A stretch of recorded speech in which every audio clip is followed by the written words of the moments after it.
नमस्कार, चंडीगढ़ से आपका स्वागत है। मैं हूं गौतम देव शर्मा। आइए सबसे पहले नज़र डालते हैं कुछ अहम खबरों पर।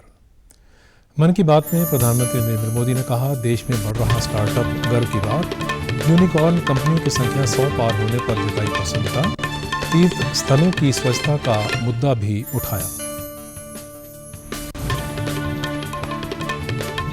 पंजाब में बच्चों के टीकाकरण के लिए माँ बाप के मोबाइल पर आएगा मैसेज। समय सारणी के बारे में याद करवाने वाली ऑटोमेटिक सुविधा की शुरुआत। और मुख्यमंत्री मनोहर लाल ने हिसार में 57 करोड़ रुपए की योजनाओं का किया उद्घाटन और शिलान्यास। अब समाचार विस्तार से। प्रधानमंत्री नरेंद्र मोदी ने अपने मासिक रेडियो कार्यक्रम मन की बात के 89वें एपिसोड में देशवासियों को संबोधित किया। इस दौरान उन्होंने स्टार्टअप का जिक्र करते हुए कहा कि वैश्विक कोविड महामारी के दौर में भी देश में स्टार्टअप की वृद्धि गर्व की बात है। मोदी ने कहा कि देश में 5 मई तक यूनिकॉर्न की संख्या 100 के पार हो गई है। कम से कम 7,500 करोड़ रुपए के स्टार्टअप को एक यूनिकॉर्न कहते हैं। देश में यूनिकॉर्न की औसत वार्षिक वृद्धि अमेरिका, ब्रिटेन और कई अन्य देशों से अधिक है।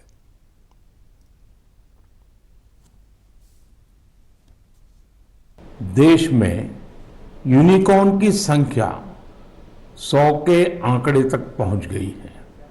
और आपको तो पता ही है, एक यूनिकॉर्न यानी कम से कम 7,500 करोड़ रुपए का स्टार्टअप।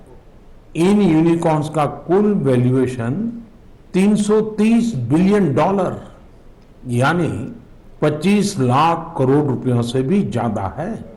निश्चित रूप से ये बात हर भारतीय के लिए गर्व करने वाली बात है।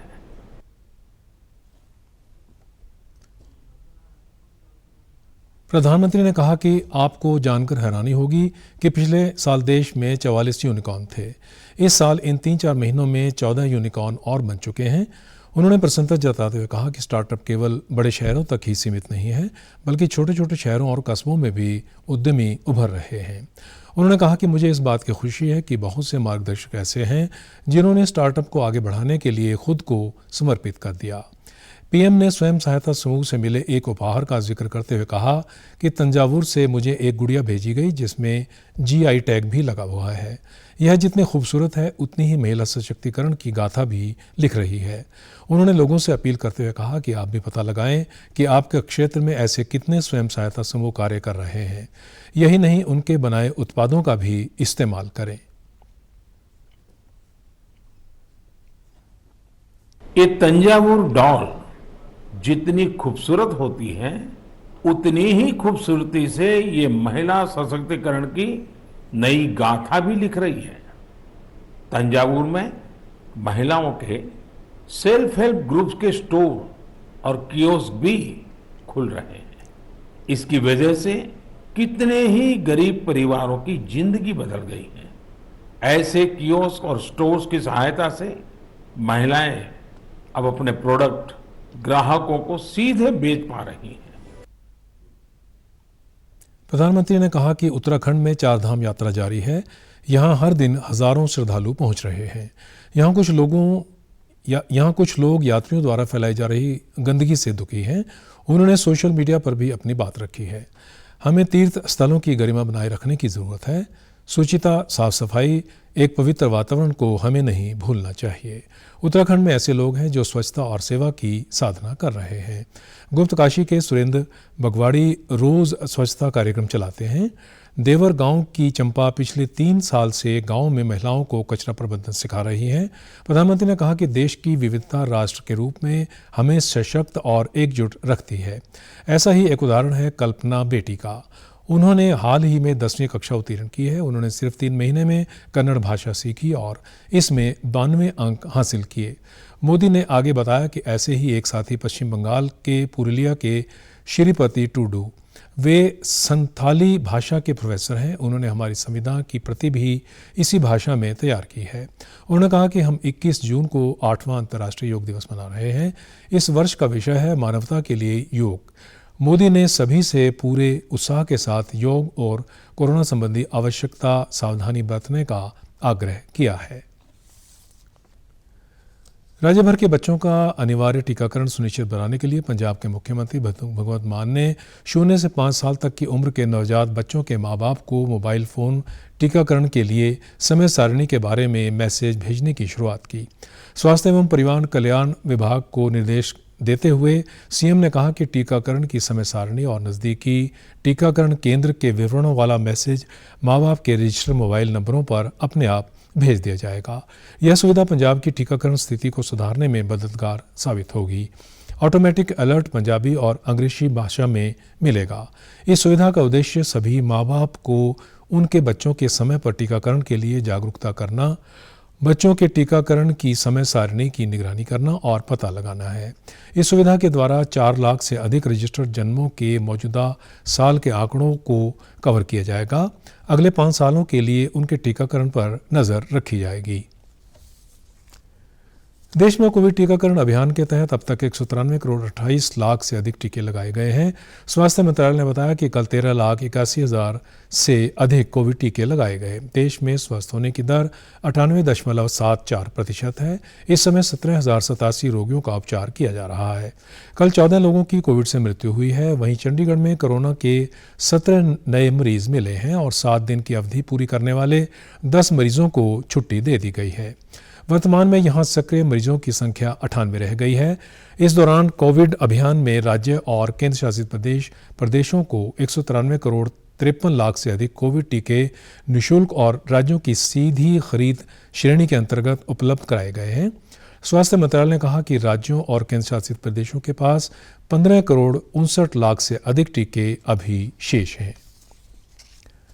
हरियाणा के मुख्यमंत्री मनोहर लाल ने हिसार में कल 57 करोड़ रुपए से ज़्यादा की करीब आधा दर्जन योजनाओं का शिलान्यास और उद्घाटन किया। वे यहां भाजपा की प्रदेश कार्यकारिणी की बैठक में हिस्सा लेने आए थे। इस दौरान उन्होंने राजस्व विभाग और उपमंडल के नए आवासीय क्वार्टर, बांस में नए तहसील कम्प्लेक्स और हिसार के खेड़ी चौपटा में महिला कॉलेज का उद्घाटन किया। इसके साथ साथ मुख्यमंत्री ने लोहरी में बनने वाले 33 kV substation, Kaimri road water works और आज़ाद नगर में वाटर सप्लाई में परियोजना का शिलान्यास भी किया। बैठक के बाद पत्रकारों से बातचीत के दौरान उन्होंने बताया कि प्रदेश अध्यक्ष ओम प्रकाश धनखड़ की अध्यक्षता में प्रदेश कार्यकारिणी की सफल बैठक हुई है।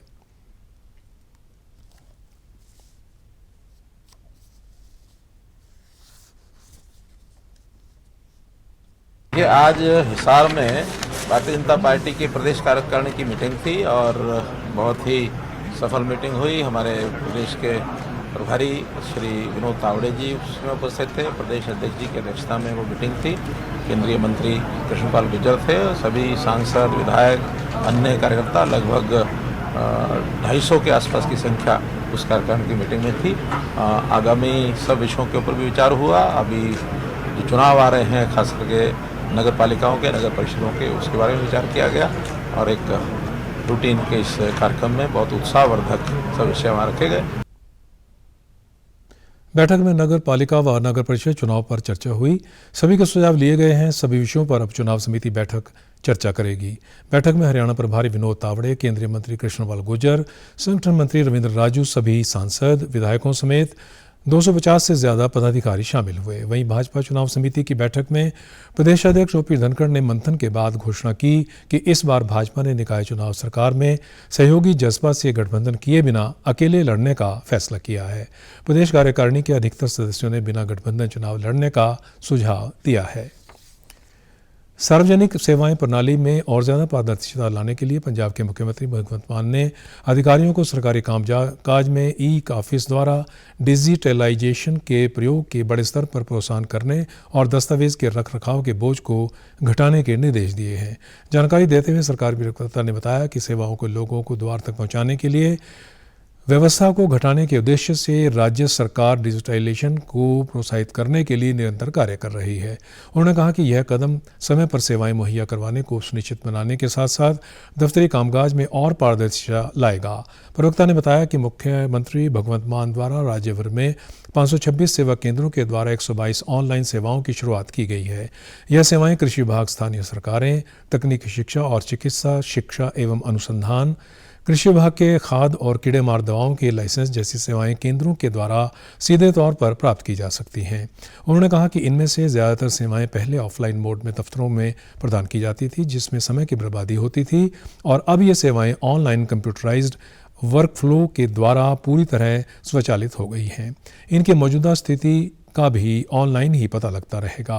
प्रवक्ता ने कहा कि मुख्यमंत्री भगवंत मान ने प्रशासनिक सुधार विभाग को हिदायत दी है कि सेवा केंद्रों के दायरे में कम से कम 100 और सेवाओं को शामिल करना सुनिश्चित बनाया जाए। एम सेवा और पंजाब सरकार के पोर्टल पर भी नागरिक सेवाएं मुहैया की जाएं, जिससे लोग बिना सेवा केंद्र जाए ही इन सेवाओं के लिए आवेदन कर सकें। अब खबरें फटाफट। हरियाणा के मुख्यमंत्री मनोहर लाल ने की सिरसा में प्रगति रैली। पंजाब के सुनील जाखड़ अन्य दिग्गजों के साथ रैली में पहुंचे। 17वां मुंबई अंतर्राष्ट्रीय वृत्तचित्र, लघु फिल्म और एनिमेशन फिल्म समारोह आज से मुंबई में शुरू। सर्वश्रेष्ठ फिल्म को मिलेगा गोल्डन कांच अवार्ड और 10 लाख रुपए। IPL क्रिकेट का फाइनल मुकाबला आज गुजरात टाइटंस और राजस्थान रॉयल्स के बीच 8 बजे से अहमदाबाद के नरेंद्र मोदी स्टेडियम में होगा मुकाबला। कोरोना वायरस का खतरा भी टला नहीं है, इसलिए सभी से निवेदन है कि बाहर जाने के समय मास्क जरूर पहनें, सामाजिक दूरी बनाए रखें, बार बार अपने हाथ साबुन से धोएं और सैनिटाइजर का इस्तेमाल करें। आप हमारे समाचार YouTube channel DD news Chandigarh, Facebook DD news Chandigarh और Twitter handle DD news CSD पर भी देख सकते हैं। इसी के साथ चंडीगढ़ से समाचारों का सिलसिला समाप्त होता है। अब मैं स्टूडियो से बाहर जा रहा हूँ तो अपना मास्क पहन रहा हूँ। आप भी जब घर से बाहर जाएं तो अपना मास्क ज़रूर पहनें। नमस्कार।